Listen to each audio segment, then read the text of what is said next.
Nostalgie steht derzeit in der Spielebranche hoch im Kurs. Ob 8-Bit oder 16-Bit, die Kinder einer längst vergangenen Zeit sind zu kaufkräftigen Konsumenten herangewachsen und scheuen keine Kosten, um sich vor dem Bildschirm der Realität zu entziehen und noch einmal in einer Vergangenheit abzutauchen, die nur aus liebevoll zusammengewürfelten Pixeln besteht.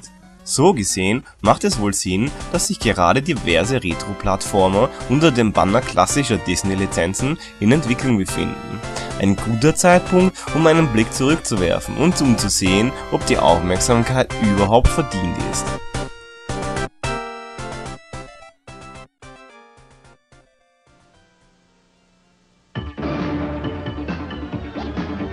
We invited an expert team to our laboratory to give us their opinions of Disney's DuckTales video game from Capcom. Yes! Awesome! Ende der 80er Jahre haben sich Videospiele nach dem großen Crash wieder fest als beliebte Aktivität im Kinderzimmer etabliert. Diverse Entwickler sind stetig darum bemüht, mit neuen Marken die Aufmerksamkeit des wechselhaften Publikums an sich zu reißen.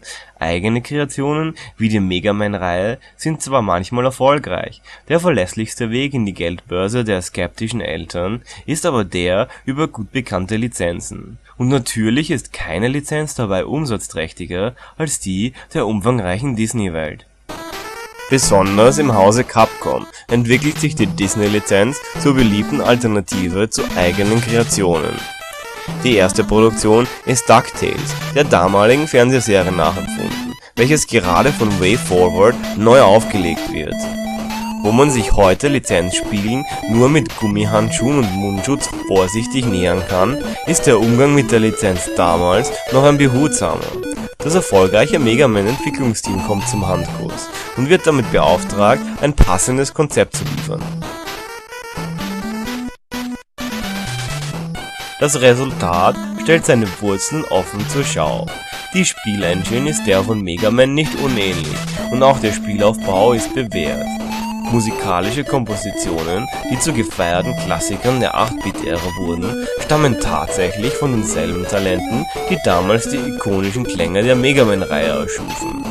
Gameplay und Leveldesign waren für damalige Verhältnisse recht ausgewogen und haben sich sogar in die heutige Zeit ganz gut gehalten, weshalb DuckTales als Klassiker gilt.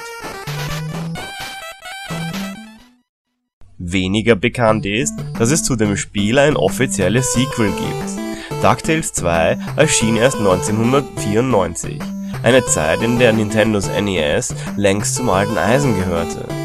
Dadurch blieb der Release unbemerkt, für Retro-Fans aber sollte man anmerken, dass das Sequel ausgezeichnet ist.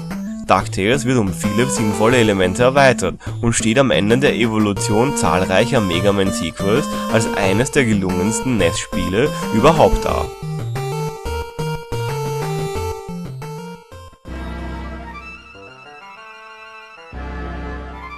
Aber auch in der 16-Bit-Ära blieb Capcom nicht untätig. Der Magic Request Starring Mickey Mouse ist der wohl populärste Eintrag dieser Zeit und orientiert sich stark am Erfolgskonzept der vergangenen Periode. Das Spiel bedient sich frei aller Elemente, die Capcom-Plattformer auszeichnen, von alternativen Kostümen im Mega Man-Stil zum Ghouls & Ghosts-artigen Spielablauf ist die Handschrift des japanischen Entwicklers unverkennbar. Das Sequel, The Great Circus Mystery, das mit echtem Zwei-Spieler-Koop-Modus aufwarten konnte, ist gleichfalls unterhaltsam und gelungen.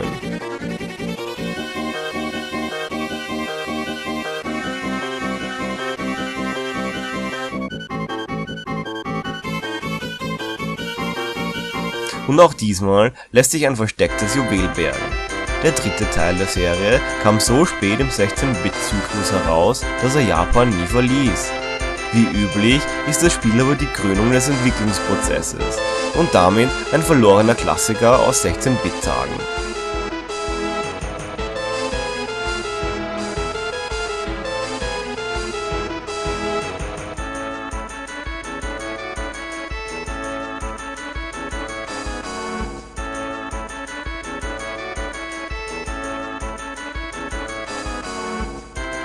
Nachdem die Zielgruppe in der darauffolgenden Generation älter geworden war und bunte Plattformer in den Verkaufscharts immer mehr von pubertierenden Actionkrachern wie Resident Evil vertrieben wurden, gab es auch keine Entwicklungsressourcen mehr bequem zu verwursten und somit auch keine billigen Disney-Releases.